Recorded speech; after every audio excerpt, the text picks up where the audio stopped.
Okay, yep, I think it's going. So yeah, since it's a very small workshop today, because I don't think many people wanted to come in the holidays, I'll keep it relatively brief. So it's pretty short in content, and I've got a lot of examples we can go through and a lot of examples to try out. So I'll probably end the recording after the content, and we can stick around for as long, little as we like.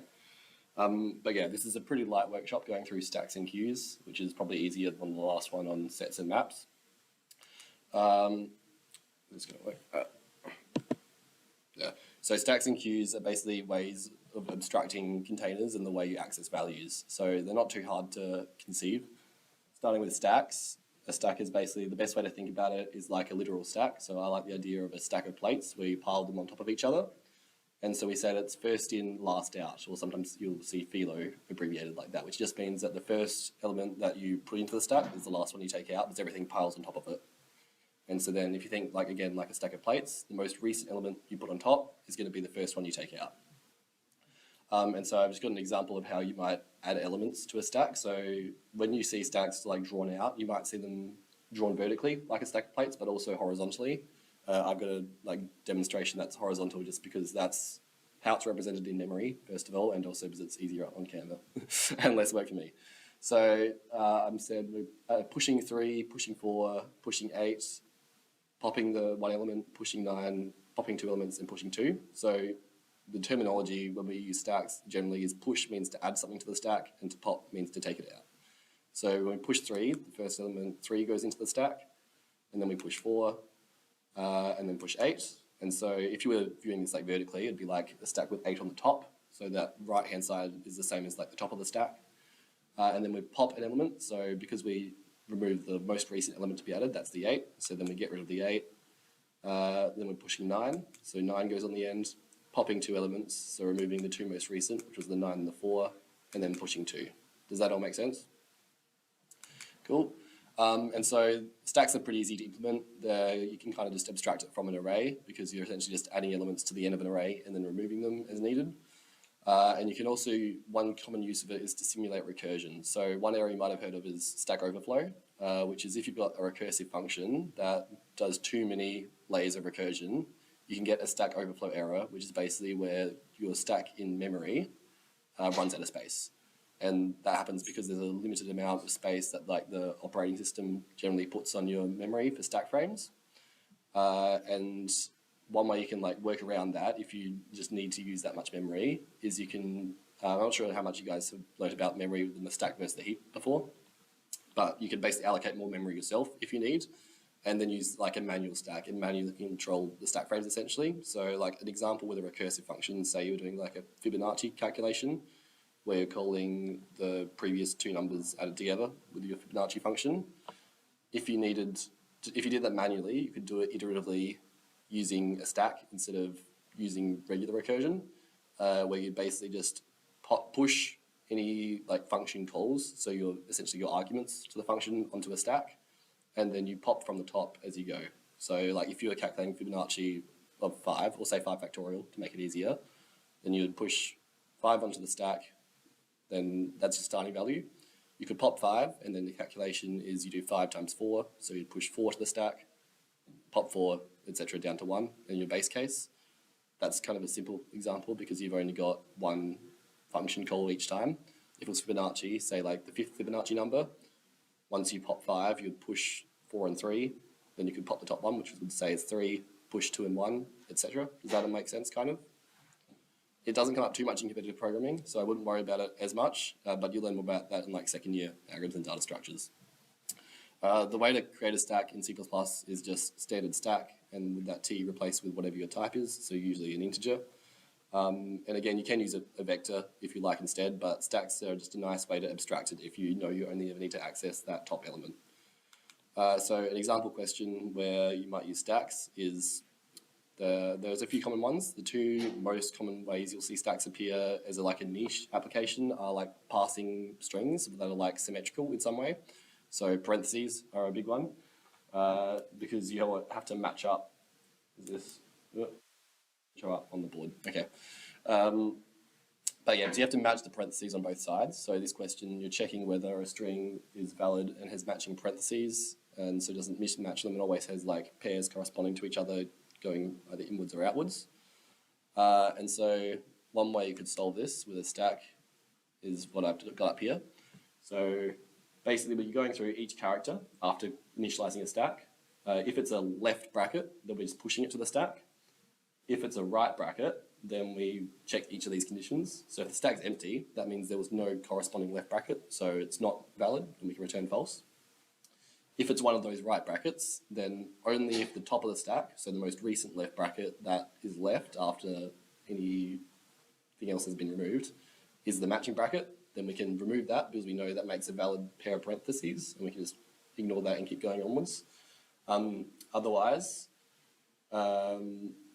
yeah, so that's what this else is doing, where it's popping it from the top of the stack. This other one is if the character is there, but the top isn't matching, then we know that that pair of parentheses isn't matching up, so we can return false because it's not a valid string. Does that make sense? Yeah. Another common example of stacks is something called reverse Polish notation, which I haven't got an example of, but it's a common way to evaluate like numerical expressions. So like say 8 plus 5 times 10 minus 3. Rather than worrying about order operations, you can just have the operations, so like say multiply, after your two numbers, and so then you can go through just pushing everything to the stack, and when you see an operation, you just perform that on the top two elements of the stack because those are the most recent ones. And so you might see that come up in a few problems, but less likely to be in competitive programming, and they would give you an explanation of reverse Polish notation in the question, presumably, as well. So next is queues, which is kind of like the counterpart to stacks, where instead of first in, last out, it's first in, first out. So the easiest way is to think just like a queue of people. You go in at the back, and then the first person to get into the queue is the first person to get out of it once you reach the front. And so I've got that same example of push and pop sequences. Generally with queues, you'll see NQ and DQ used instead of push and pop, but because C++ is weird, they use push and pop. So that's what I've used here as well. So in this case, we push the 3, 4, and 8. That's the exact same as the stack, except now when we pop an element, because we're removing what entered to the queue first, instead of removing the 8, like it did for the stack, it removes the 3. And then pushing 8, or pushing 9, sorry. And then when we remove 2 elements, they'll come out from, again, the front, because those were the oldest elements added to the queue. So then we get, and adding 2 to the end. So like a stack, it can also be implemented with an array, except this time, instead of adding to the back and popping from the back, like you could easily do with a vector, you're adding to the back but removing from the front. So you can't do that just as easily as you would with like a vector in C++. Instead, you need like a index, essentially. So you need a pointer or an index to keep track of that front element. So then it shrinks forward, and then you have to do some tricky like circular manipulation to make sure you don't run out of space. Or you can reallocate and deallocate. But all of that's handled for you in C++. You can just use a standard queue like that, and then you've got the nice abstractions to work with. Any questions? So, yep. With the stack, you would access the top of the stack and get the top. So how do you access like the top of the queue? What function do you use? In C++, you can use .front. It changes based on various different things because there's also priority queues, which I'll get into later, which I believe is actually top instead of front, which is a bit confusing. So good idea. If you're unsure, always check the cppreference.com, and then you'll have examples there and also give a lot more description than is necessary to remember. But yeah. So example question with a queue. So we've got a recent counter class, which counts the number of recent requests within a certain time frame. And so we've got a constructor than just that one function, which does a ping, which adds a new request at time t and returns the number of requests that have occurred in the last 3,000 milliseconds. And so t is passed in milliseconds. And so the way we can do that is just initialize that queue in the counter class. And so then we got that ping function. When we get a new ping, we just add it to the end of the queue and record its time. And then we need to make sure that we clear out any old pings that are now expired because it's been more than 3,000 milliseconds. And so while the queue is not empty, to make sure that, because if it was empty and we try to access the front of the queue, it'll be like, it'll try to access something that's not there, so it'll give you a memory error. But so while it isn't empty, but the front of it is less than t take 3000, so that means it's more than 3000 milliseconds old and is expired, we just remove it from the front, so using queue.pop. And then once we've removed all those elements from the front of the queue, now we know every single element in there must be less than 3000 milliseconds away from the current time t, and so we can just return the number of elements in that queue. Does that make sense? Cool. Dex, this is just a slide I briefly added in passing. Deck is short for double-ended queue, which is basically kind of a stack and a queue combined, where you can push and pop from both ends in constant time.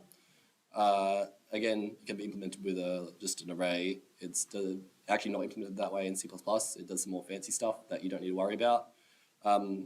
Most of the time, you will rarely need to use Dex. There are a few circumstances where they're necessary, but they mainly come up in like very complicated problems. And so the main reason why you'd probably want to use a deck when you're getting started in competitive programming is just because it's easier than using other things. So you could just use a vector in most circumstances, but using a deck just might make it easier and make your code a bit neater.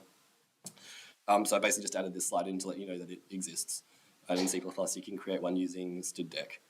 And so then the functions there are just kind of the same as stack and queue, except you do push, I think it's push front, push back, pop front, and pop back. Then priority queues, which are probably the most useful out of all of the data structures so far that I've gone through. So they're kind of like a queue, but instead of being like time being how it decides which element is next to leave the queue, every element is associated with a particular priority. And so it's usually implemented with a data structure known as a binary heap, which you don't really need to know about for competitive programming. You'll learn about it in algorithms and data structures, but it's just a really nice data structure that makes a lot of operations very efficient. But all of that is abstracted in a priority queue in basically every programming language, so you don't need to worry about that and just need to know kind of how to use it. So the reason why that binary heap is nice is because you can access the highest priority element in O of 1, so constant time. So let's say the priority is just based on, for integers, the smallest integer has the most priority. So you can easily find the smallest element in your queue. And then when you push and pop, it'll pop out that smallest element, and you can push any number and it'll automatically like order itself, essentially. So you can always find that minimum element and take the minimum element out of the time, which is especially good for some algorithms we'll go into in the next workshop. But the way to do that in C++ is std priority queue with your type again. The default way it figures out priority is that it just uses like the less than comparison. So for integers, it'll just always do the smallest element has the highest priority. Actually, no, other way around. It does the largest element has the highest priority. This is something easy to get mixed up. Again, it's a good thing to check CPP reference for that. But that's why I put that second one there. It's a bit more of a complicated expression for defining a priority queue, but it's nice because it basically swaps that default priority around, so it gives you the smallest element first, which is often what you want when using a priority queue. It goes into a lot of detail about this on CPP reference, but the gist of it is basically those three parameters you're passing into priority queue. The first is the type of the elements you're storing inside it. Next is the container it uses. So like I mentioned, it uses a binary heap, which is kind of a way of organizing just a list of elements. And so in this case, a vector is actually the underlying data structure there. You don't need to worry about that one too much. It's pretty much always going to be a vector you want to use. So it's just the first one is the element you want to store. The second one, just do a vector of the element you want to store. And the third one is your comparison operator. And so the default one is less, which basically gives you the largest element has the highest priority. If you want to make it the other way around, then use the greater function. And so that'll give you the smallest element has the largest priority. Again, that's a bit tricky to remember, so it's always a good one to search up on CPP reference or for competitions to just make sure to have that on your notes so you don't have to stress about it during a competition question. So here's an example using a priority queue. So kth largest element in a stream. So this is another one where it wants you to implement a class, which has just got one main function. So you've got your kth largest class, which is initialized with a number of test scores nums, and also whatever k is for this instance. And then the main function is add, which adds a new test score and returns the current kth largest one. So you could continuously keep adding new scores, and obviously the kth largest will change if you add bigger scores. And so you need to find some way to keep that same kth largest one, which is where our priority queue is quite helpful. So I've initialized that priority queue again using that special like syntax for the second one, so that we get the smallest element as the greatest priority. Or actually, is that the other way around? I might have made a mistake there actually, but I did submit, so maybe I didn't.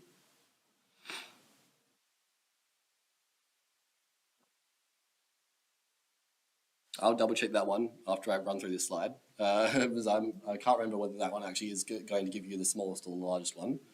But for now, let's just assume it's the largest because that's what the question was asking for. So we've got that priority queue and we're just storing k. So all the constructor is doing is storing that k value and then adding everything to the priority queue using push again. So yeah, like I mentioned, it uses top instead of front when you're accessing the front element of that priority queue. But then in that, so yeah, in the add function, we're adding the new score to the priority queue. And then because we want the kth largest, we're making sure to remove every element until we've got exactly k left. And so that's using pq.pop. And then once we've got exactly k elements in the queue, we want, so yes, this is actually the small, so I didn't make a mistake. I just tripped myself up while thinking about it. Because once we got the k elements remaining in there, we want the smallest of those k, which would be the kth largest. And so that's going to be using that greater int to make sure that the smallest one is at the front of the queue, and we're just returning that value. I think my voice is dying a bit. I'm going to grab some water.